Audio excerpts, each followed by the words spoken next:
Kore, the beautiful, lively daughter of the gods Zeus and Demeter, is picking flowers in a meadow when Hades, the handsome god of the underworld, carries her off to the realm of the dead.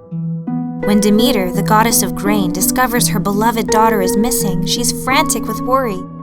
Upon learning that Zeus, chief of the gods, blessed the abduction, Demeter is enraged. In the underworld, Hades courts Kore and does everything he can to coax her into trusting and loving him. Though traumatized, Kore draws on her father's grit and her mother's caring to pull herself together and win the hearts of the dead. She becomes their queen and changes her name to Persephone. Meanwhile, in her grief and fury, Demeter refuses to let the crops grow, causing a famine.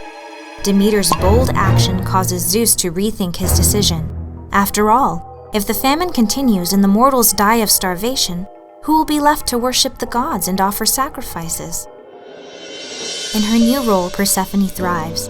She falls in love with Hades and with her work, but she misses her mother in the upper world. When Zeus relents, Hades does not stand in the way of Persephone's leaving, but before she departs, she eats several pomegranate seeds, knowing that anyone who eats in the underworld must return.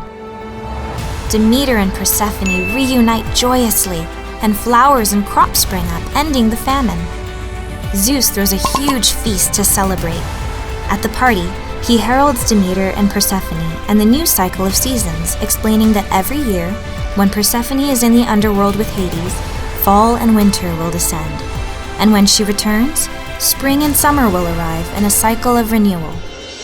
Persephone, moving fluidly between worlds, eventually gives birth to Dionysus, the god of joy and dancing.